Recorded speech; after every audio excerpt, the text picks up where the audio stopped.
and you know we have to talk about them. The OnePlus 8 Pro has kind of like a quadruple camera setup. So it has a 48 megapixel wide-angle lens, 8 megapixel telephoto lens, 48 megapixel ultra-wide sensor, then a 5 megapixel color filter camera. With the OnePlus 9 has that 48 megapixel wide-angle lens, 50 megapixel ultra-wide sensor, then a 2 megapixel monochrome lens.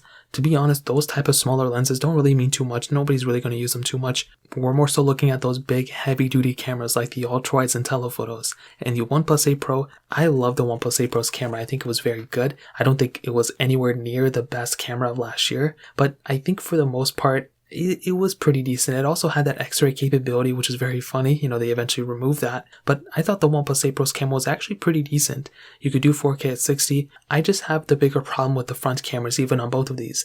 Both of these front cameras are only 16 megapixels, which is still a high megapixel count, but only 1080p on the front. The back cameras I think are great. The front cameras are just not that good. You know, they're tapped out of that low resolution, and I'm not a huge fan of that. We are already having 4K at 60 on almost all these phones on the front. Sooner than later, we're going to be at 8K on the front, whether we need it or not. And these phones are going to be very, very behind, which is very sad. The OnePlus 9, I think that camera is probably better in some ways. I hope it's better, and it did seem to be a little bit better, mostly because, you know, OnePlus spent a ton of money on this camera teaming up with Hasselblad, and to be honest, I think it probably is okay, like 8K capability, 4K at 60 on that one as well. I think it's overall good, but I don't know, dude, like, it's still not anywhere near Samsung's cameras. You know, Samsung's the Galaxy S21 Ultra, best camera, the S20 Ultra is still very good. The S20 Ultra from last year is better than these two phones, so that's another pretty massive thing to keep in mind. The S20 Ultra is also better than the OnePlus 9 Pro from what I've seen, so take it as you will, but that's kind of how I saw that camera compared to this one. I think the back cameras, I'll give it to the OnePlus 9 for maybe the quality being better,